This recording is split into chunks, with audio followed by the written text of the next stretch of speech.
Have you ever thought about how science and faith can walk hand in hand in perfect harmony?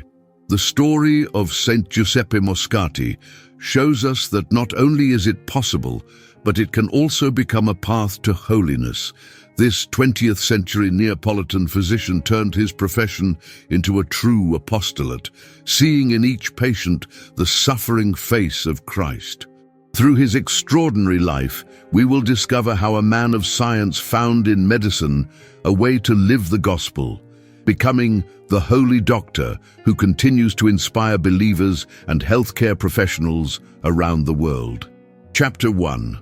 The first steps of the saintly doctor, Giuseppe Moscatti, was born on July 25, 1880, in Benevento, Italy, into a deeply Catholic family. His parents, Francesco Moscatti and Rosa de Luca, instilled in him and his 8 siblings a strong faith and a meticulous education. Little Giuseppe stood out for his precocious intelligence and natural kindness, qualities that his parents recognized as divine gifts to be carefully nurtured. The Moscatti family moved to Naples when Giuseppe was still very young. This city, with its contrasts between aristocratic wealth and the extreme poverty of its slums, left a deep mark on the future saint's heart. From his window, young Giuseppe would watch the processions that paraded through the streets in honor of the Virgin Mary and the saints, absorbing the popular Neapolitan religiosity that he would later integrate into his own spirituality. One event definitively shaped his medical vocation. At the age of 12, Giuseppe witnessed how his brother Alberto, who had suffered a serious accident during his military service, received medical care at home. The dedication of the doctors who treated his brother, along with the daily suffering he observed, awakened in him a deep compassion and the desire to alleviate others' pain. At that moment, Giuseppe felt God calling him to the noble art of medicine. During his adolescence, Giuseppe combined his studies with long hours of prayer before the Blessed Sacrament. This practice, which he maintained throughout his life, instilled in him a contemplative spirit that would later permeate all his professional activities. His classmates already noticed in him an uncommon spiritual maturity, evident in his kind manner with everyone and his particular concern for the most vulnerable. Observing his qualities, his parents encouraged him to pursue a medical career, seeing in it not merely a worthy profession, but a path of Christian service. This providential vision of medicine as a form of apostolate would accompany Giuseppe throughout his life, forming the bedrock of his future sanctity. At barely 17 years old, Giuseppe enrolled in the Faculty of Medicine at the University of Naples, thus beginning a journey that would lead him to the heights of science and holiness. Chapter 2. The dedicated student. The corridors of the University of Naples became the stage where Giuseppe Moscatti began to forge his extraordinary destiny. As a medical student, he stood out not only for his brilliant intelligence, but also for a dedication to study that many professors deemed exceptional. While his classmates limited themselves to memorizing what was necessary to pass, Giuseppe delved deeply into each subject with genuine scientific passion, convinced that every piece of knowledge acquired could one day save a life. His long hours of study did not prevent him from fulfilling his religious obligations. Every morning, before heading to the university, he attended Holy Mass and received Holy Communion, which he considered the source of strength to face his demanding studies. His classmates were surprised to see him pray briefly before each exam, not out of fear of failure, but to offer all his efforts to God. This spiritual discipline enabled him to maintain an admirable serenity even in the most challenging moments of his academic training. During these university years, Giuseppe began to visit the Hospital of the Incurables, one of the oldest in Naples. There, in addition to his clinical practice, he spent extra time visiting the most abandoned patients, bringing them not only human comfort, but also the message of Christ. Veteran doctors watched with admiration as this young student treated each patient with an uncommon delicacy and respect. seeing in them not mere clinical cases, but persons created in the image and likeness of God. His thesis advisor, the renowned Professor Antonio Cardarelli, recognized Giuseppe's exceptional talent for scientific research. Under his guidance, Moscatti conducted innovative studies on liver physiology that surprised the medical community for their rigor and originality.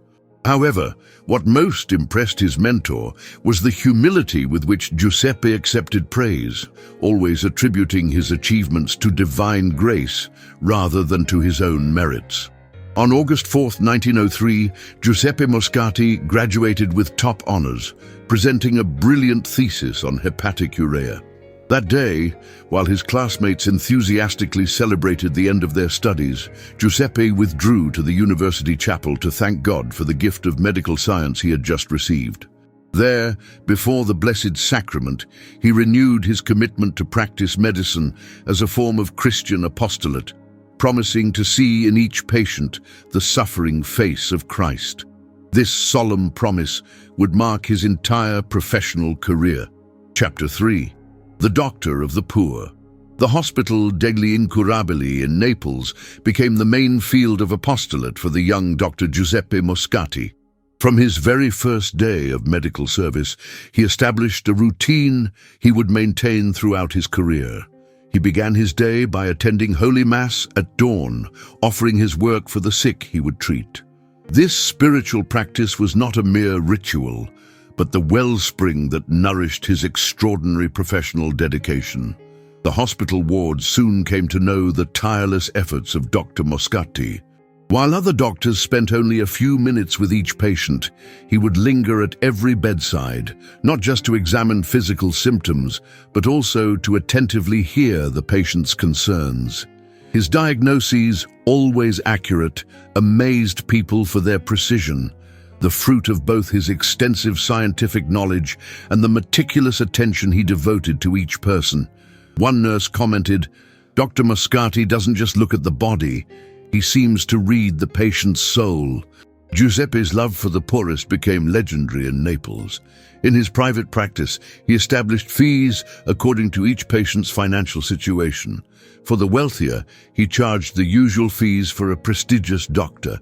For the middle class, he significantly reduced his rates. And for the indigent, he not only offered his services free of charge, but often gave them money for medicine, disguising this charity as part of the treatment. One day, a nurse caught him placing coins under the pillow of a poor patient and asked why he was doing it. He answered simply, "This medicine doesn't appear in pharmacology textbooks, but it cures better than many others." The epidemics that periodically ravaged the poorest neighborhoods of Naples revealed the heroic nature of his dedication. During the cholera outbreak of 1911, while many doctors fled out of fear of contagion, Giuseppe settled in the Cannocchia Hospital, dedicated exclusively to cholera patients. There, risking his own life, he attended the sick day and night, offering them both medical relief and spiritual solace. Priests who administered the last sacraments were edified by the way Dr. Moscatti spiritually prepared the dying to receive the anointing of the sick, explaining to them the redemptive value of suffering united to Christ's passion. His fame as an exceptional physician quickly spread beyond the hospital walls. Nobles and commoners, rich and poor, all sought to be treated by that doctor whose diagnostic skill seemed almost supernatural. Nevertheless, Giuseppe never showed favoritism toward influential patients. Instead, he upheld his preferential option for the most needy. One Neapolitan princess, outraged at having had to wait while he attended a beggar, reproached him for this apparent lack of deference. Giuseppe answered with evangelical gentleness, "Madam, this man might not have survived if he waited, whereas you, thank God, have better health and the resources to seek out other doctors." Chapter 4. Science in the Service of Faith. The laboratory of the Hospital degli Incurabili was the scientific sanctuary where Giuseppe Moscatti conducted his brilliant research. A pioneer in the field of clinical biochemistry, his studies on diabetes, tuberculosis, and liver diseases contributed significantly to medical advances of his time. His colleagues watched admiringly as he combined strict scientific methodology with a diagnostic intuition that seemed to go beyond the limits of conventional science. For Giuseppe, there was no conflict between science and faith. In an era when scientific positivism declared the incompatibility between rational knowledge and religious belief, Moscatti's life demonstrated that both dimensions could be harmoniously integrated. "Science without faith is like a ship without a compass," he often told his students. This conviction was not a mere slogan, but the guiding principle of all his professional activity. He interpreted every scientific discovery and each advancement in his research as a closer approach to the Creator's wisdom. His office in the hospital reflected this synthesis of science and faith. Alongside modern medical instruments and the most up-to-date scientific texts, a crucifix hung on the wall, where Giuseppe would pause briefly before every major decision. His more skeptical colleagues, initially critical of this practice, ended up respecting that devotion which, far from hindering his clinical judgment, seemed to sharpen it. An atheist colleague once confessed, "I don't share his beliefs, but I must admit that Moscatti diagnoses better after his moments of prayer." Indeed, the eruption of Mount Vesuvius in April 1906 tested both his medical expertise and his Christian courage. While lava threatened the hospital of Torre del Greco, Giuseppe personally organized the evacuation of the patients, carrying the most disabled in his own arms. Once everyone was safe, he was seen kneeling before a statue of the Virgin that stood in one of the wards, giving thanks for divine protection. This episode, witnessed by many, enhanced his reputation not only as a skilled doctor, but also as a man of God. In his lectures at the University of Naples, where he became a professor of physiological chemistry, Giuseppe integrated his vast scientific knowledge with the Christian view of the human being. Without ever imposing his beliefs, he illuminated anatomical and physiological explanations with reflections on the dignity of the person as an image of God. His students learned not only how to diagnose illnesses, but also how to see the patient as a brother, deserving of respect and compassion. "Medicine that concerns only the body," he would say, "is incomplete. The true physician must treat the whole person, body, mind, and spirit." Before continuing, we'd like to know, which saint of the Church has most inspired your life or career? Saint Giuseppe Moscatti transformed medicine into an apostolate, seeing Christ in every patient. Share your experience and tell us who your reference saint is and why you identify with his or her story. Chapter 5. The Exemplary Professor. The lecture halls at the University of Naples filled to overflowing when Professor Moscatti gave his lessons.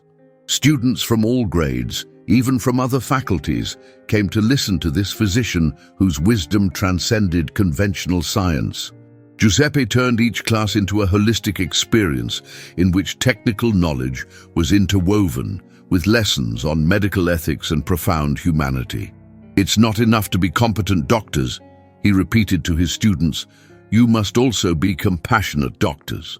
His teaching methodology broke with the traditional distance between professor and student. While other faculty members maintained a formal, authoritarian stance, Giuseppe engaged in close dialogue with each student, adapting to their abilities and needs. To him, education was not about filling minds with information, but about igniting in every young person a passion for truth and service. This pedagogy, inspired by his Christian vision of the person, shaped his students not only into competent physicians, but also into professionals with a deep sense of vocation. The clinical cases he presented in his classes were not just medical records, but human stories, narrated with respect and sensitivity. Giuseppe taught his students to look beyond the symptoms, to discover the person who suffers behind every illness. On one occasion, he gently reprimanded a student who referred to a patient as the cirrhosis case in bed 12. "Never forget," he told him with paternal firmness, "that we don't treat diseases but the sick." That man has a name, a history, and dignity. Before being a clinical case, he is a child of God. Hospital practicums under his supervision became true lessons in Christian humanity. Giuseppe led his students through the wards, teaching them both to perform accurate diagnoses and to offer a word of encouragement to the patient. He insisted on small gestures that many considered superfluous, calling patients by their names, explaining their condition in understandable terms, listening to their worries. Medicine, he explained, is not learned solely from books, but also at the bedside, and not just with your mind, but with your heart. His influence as a professor went beyond academia.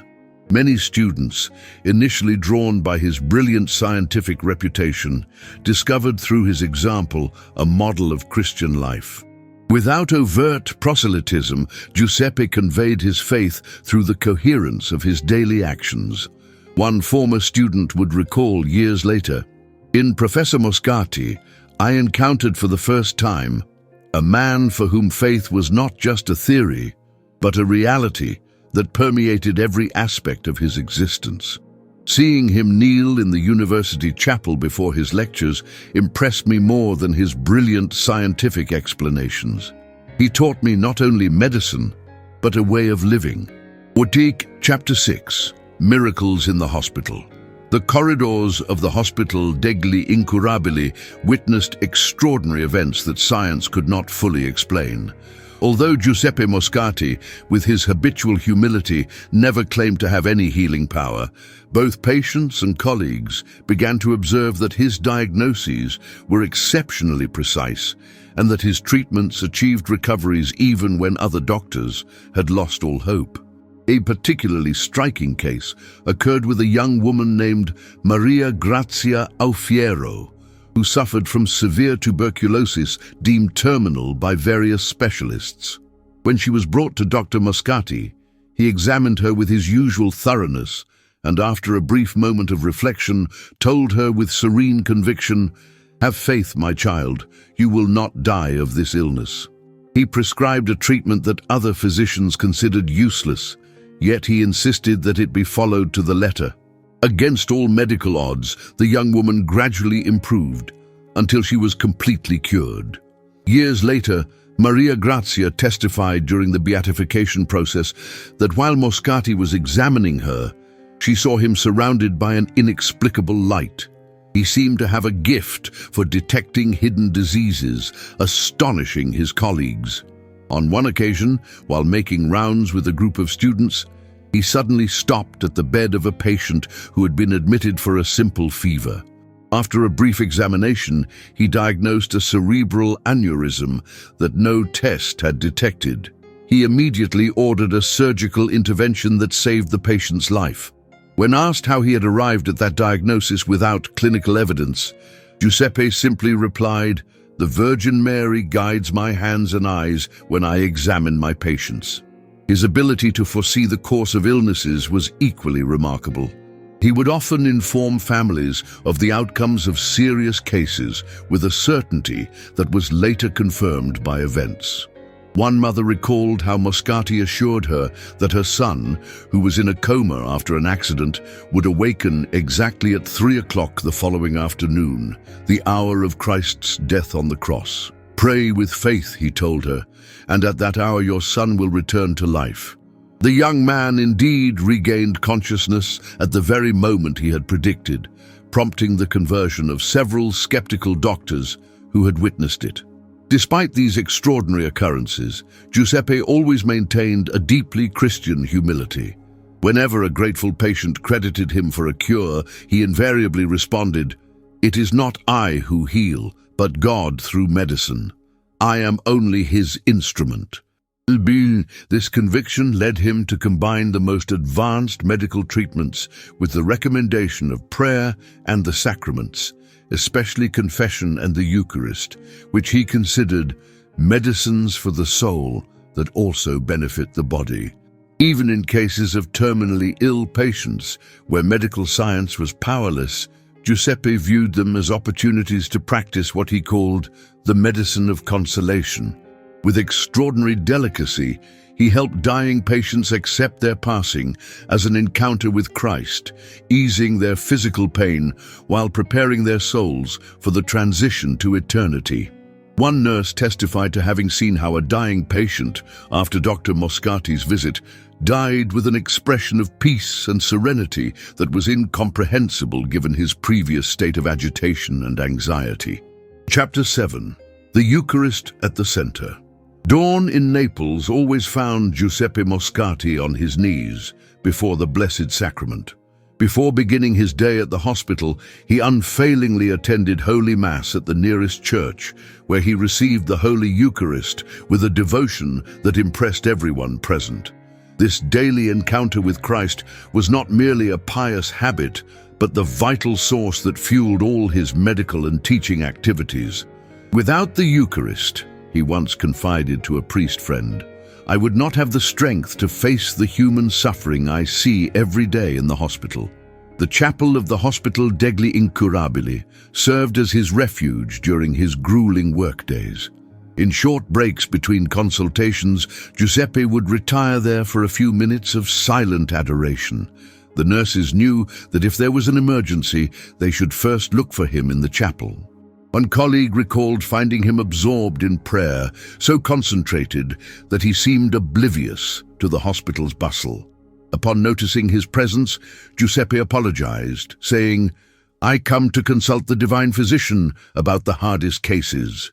His participation in Holy Mass reflected his deep theological understanding of the Eucharistic mystery. Giuseppe experienced each celebration as a true representation of Christ's sacrifice, uniting himself consciously and fervently with the offering on the altar. To him, receiving the body of Christ was anything but a routine act. It was a transformative encounter that he then strove to manifest in his dealings with the sick. A student once asked him about the secret of his tireless dedication, and he replied, "Each morning, Christ enters my heart in communion. The rest of the day, I try to bring him to those who suffer." Giuseppe's Eucharistic devotion extended beyond the walls of the church. His private consultation room, decorated with sober elegance and dominated by a crucifix and an image of the Virgin, seemed like an extension of the hospital chapel. Many patients remarked that Dr. Moscatti treated them with the same reverence a priest shows when handling sacred vessels. This attitude was no coincidence. Giuseppe saw in each patient, especially the poorest and the abandoned, the suffering Christ who continued his passion in the ailing members of his mystical body. The Corpus Christi processions in Naples always included the distinguished presence of this renowned doctor.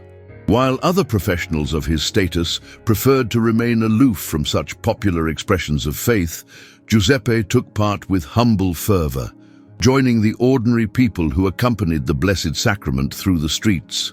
A young colleague, surprised to see him among the crowd, commented that such practices might seem antiquated to a modern scientific mind. Giuseppe answered calmly, "My friend, any science that fails to recognize Christ present in the Eucharist is more antiquated than any tradition, for it ignores the most important truth ever revealed to mankind." Chapter 8. The Doctor. During wartime. The outbreak of World War I in 1914 profoundly affected Giuseppe Moscatti's life. Although as a civilian doctor he could have avoided involvement in the conflict, he voluntarily asked to care for wounded soldiers arriving in Naples from the front. The military hospital of the Trinity thus became a new mission field, in which his extraordinary medical skill and Christian charity shone with particular intensity. Wards filled with young men who were maimed or dying tested his professional expertise daily, as well as his faith. Giuseppe faced these heartbreaking scenes with a serenity that amazed everyone. "How can he remain so peaceful amid so much suffering?" a nurse once asked. "Because I know this isn't the end," he replied, "and because I try to see in each of these young men's wounds one of Christ's wounds." This supernatural perspective allowed him to work tirelessly, carrying out extremely difficult operations during unending shifts, without ever losing the gentle expression that characterized him. For many of those soldiers, meeting Dr. Moscatti meant not only physical recovery, but also a spiritual awakening. Giuseppe took advantage of their convalescence to engage in deep conversations about the meaning of suffering and life. Without imposing anything, simply by demonstrating a coherent faith, he brought about numerous conversions among those young men who had lost all hope in the horrors of the trenches. A military chaplain remarked, "Dr. Moscatti prepares their souls for my ministry.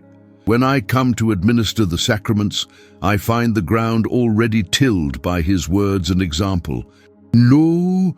The scarcity of medications during the war spurred his medical ingenuity and his trust in providence. When conventional drugs were lacking, Giuseppe resorted to alternative treatments based on medicinal plants and natural methods he had studied in ancient medical texts. The surprising results of these traditional therapies, combined with his modern knowledge, amazed his colleagues. "God has placed remedies in nature for every illness," he explained, "and a good doctor must be humble enough to recognize and gratefully employ them." Although he wasn't on the battlefield, Giuseppe witnessed the horrors of war firsthand. During an air raid that struck areas near the hospital, he remained alongside the most critically ill patients who could not be transferred to shelters. While bombs fell and the building shook, witnesses saw him move from ward to ward, rosary in hand, praying aloud to encourage the terrified patients. After the bombing, when asked if he had been afraid, he answered simply, "He who is with God does not fear death or anything in this world." The 1918 Spanish flu pandemic, which compounded the ravages of war, increased his workload exponentially.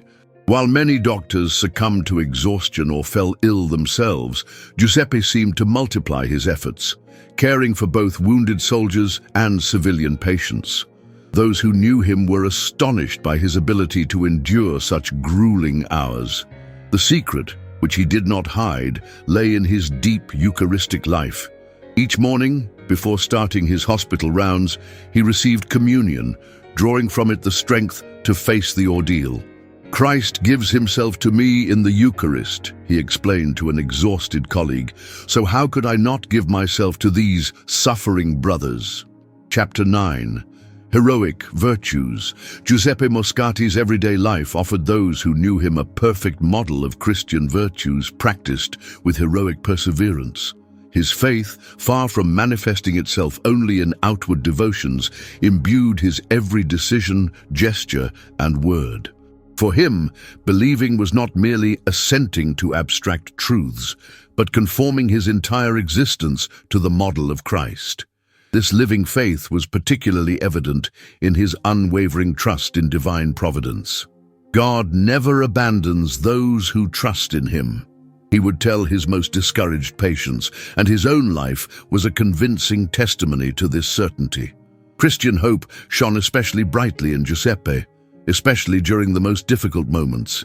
In seemingly hopeless medical cases, when other doctors resigned themselves to the apparent inevitability of death, he maintained a serene confidence that was often rewarded with unexpected recoveries.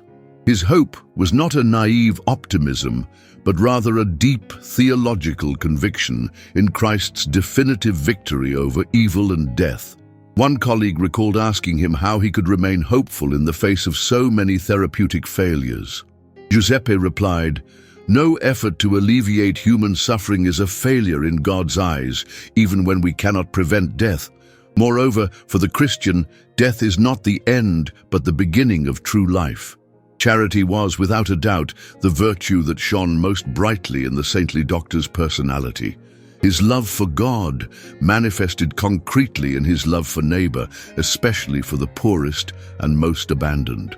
Giuseppe drew no distinction between wealthy and destitute patients.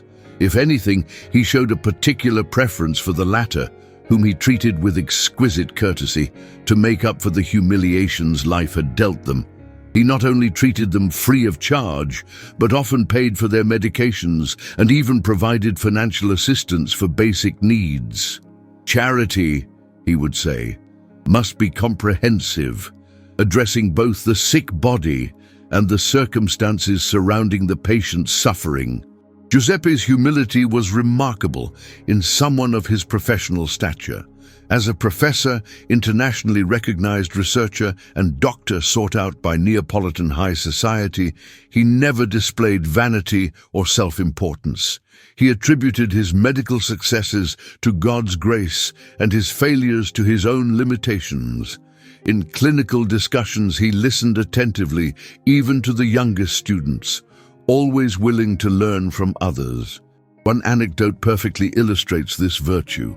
After making an incorrect diagnosis, he publicly acknowledged his mistake to the entire medical team and thanked the young intern who had arrived at the correct one. "The truly wise person," he later commented, "is the one who acknowledges his wisdom is limited and always open to improvement." Giuseppe's chastity edified all who knew him. In a city like Naples, where temptations abounded, and in a profession that required close physical contact with patients of both sexes, he always maintained an impeccable conduct. This virtue did not stem from any emotional coldness, but from a heart ablaze with love that had found in God and in serving the sick the proper channel for his capacity to love. His was a joyful chastity, free from puritanical rigidity, enabling him to interact with everyone, men and women, with natural friendliness and respect. When a young doctor asked why he never married, he replied, "The Lord has granted me another form of fatherhood, broader and more demanding. Every patient is like a child whom God entrusts to me for a time." Prudence guided his professional and personal decisions. Giuseppe never rushed his diagnoses or his judgments of others. He meticulously studied each clinical case, consulted other colleagues when necessary, and kept himself up to date on the latest medical advances. This virtue was especially evident in his care for the dying. He knew how to choose the right moment to suggest the reception of the sacraments, preparing the way gently, without needlessly alarming the patient, yet ensuring he was not unprepared for that critical passage. A priest once said, admiringly, "Dr.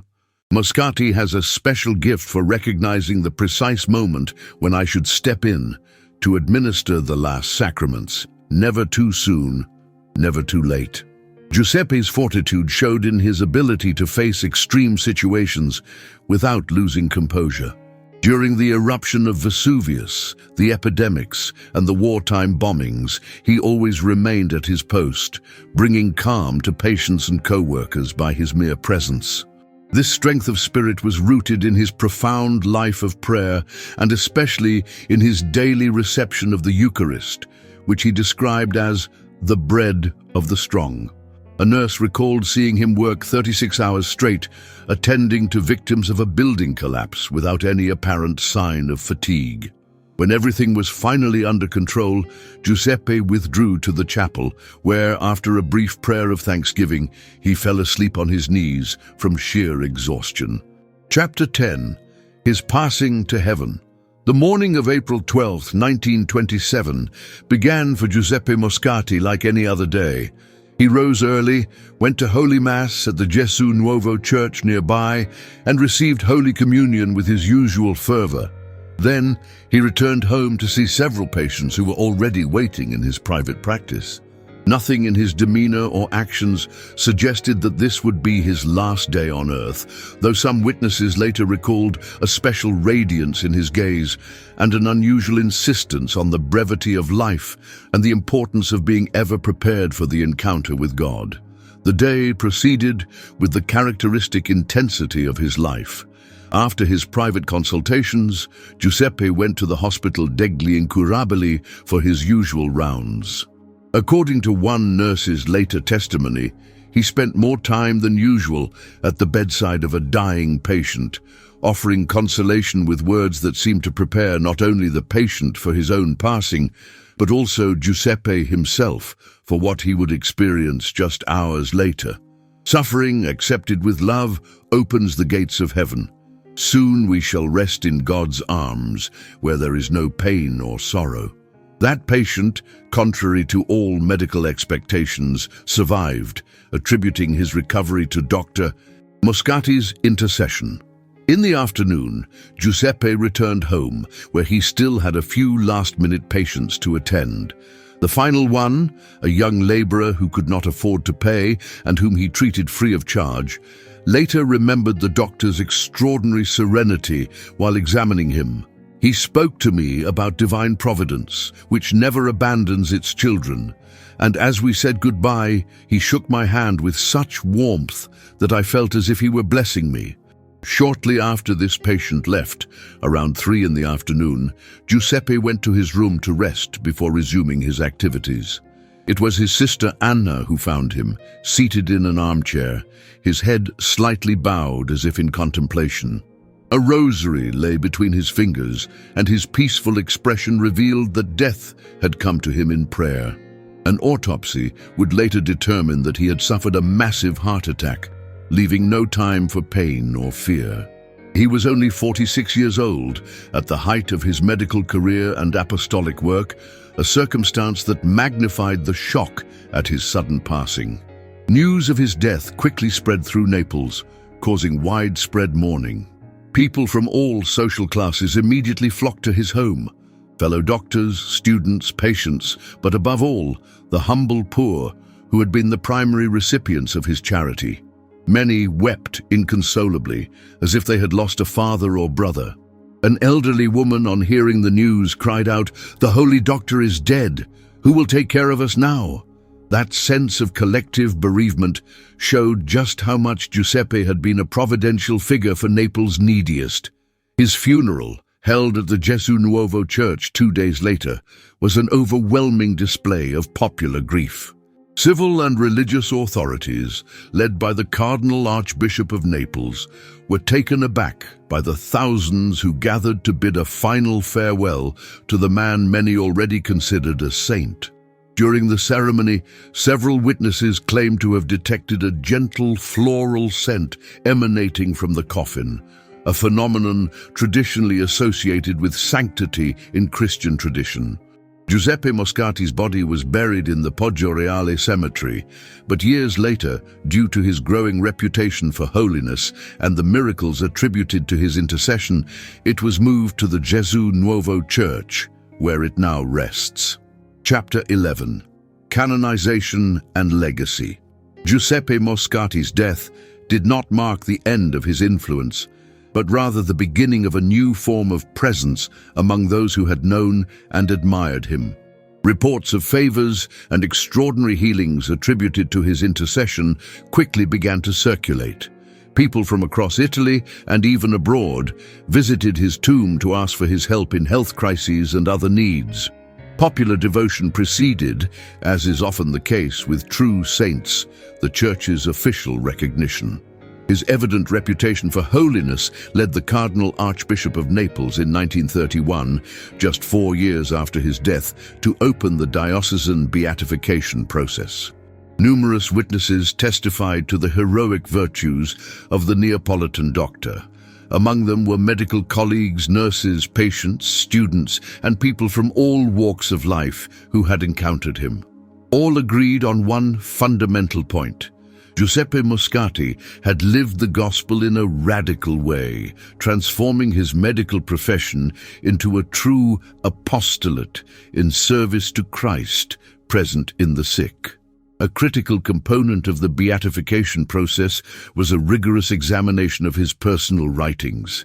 His spiritual journals, letters, and medical notes revealed a rich interior life centered on the Eucharist and charity toward his neighbor.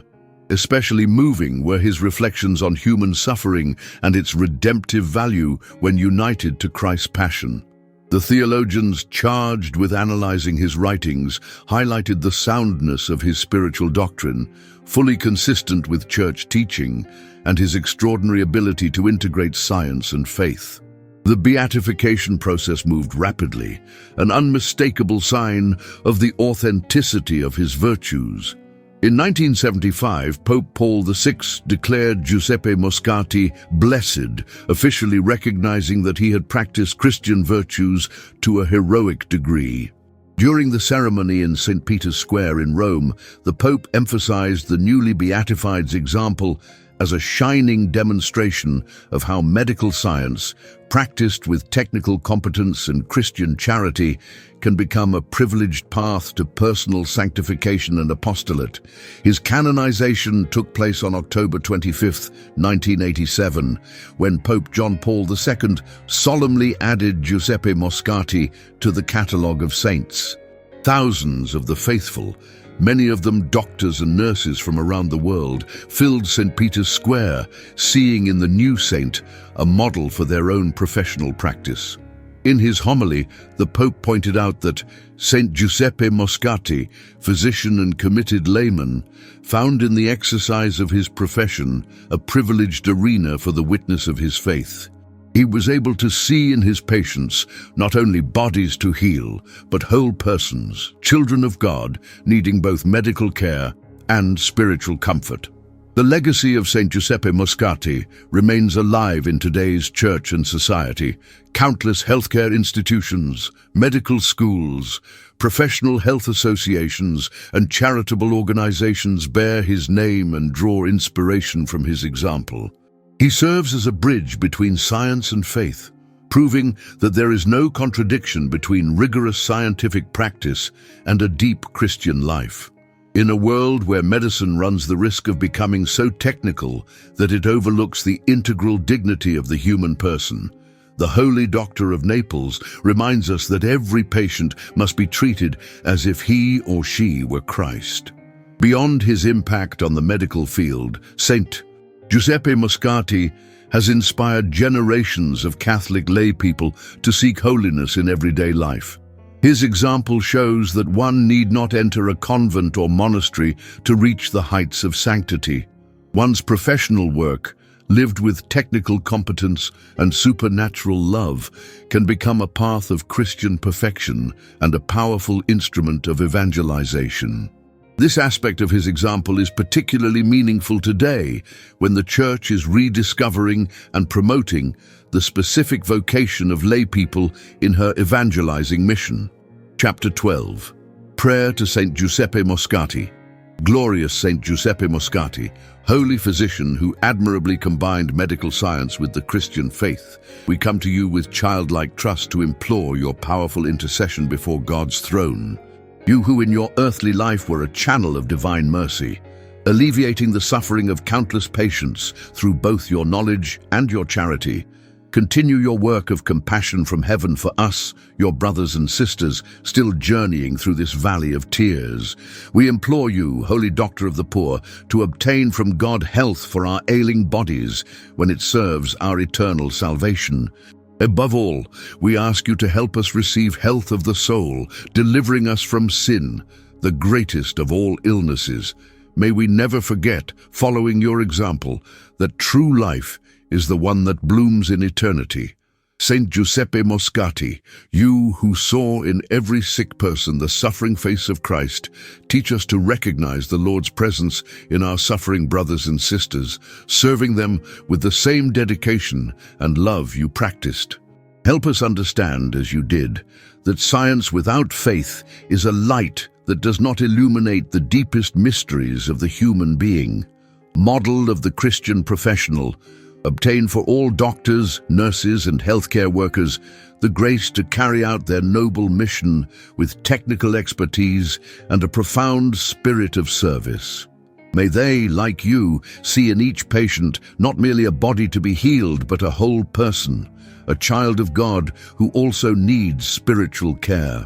A shining example of a holy layman, inspire all Christian faithful to seek holiness in the midst of the world, transforming their professional work and their family and social responsibilities into opportunities for evangelical witness and a path toward perfection.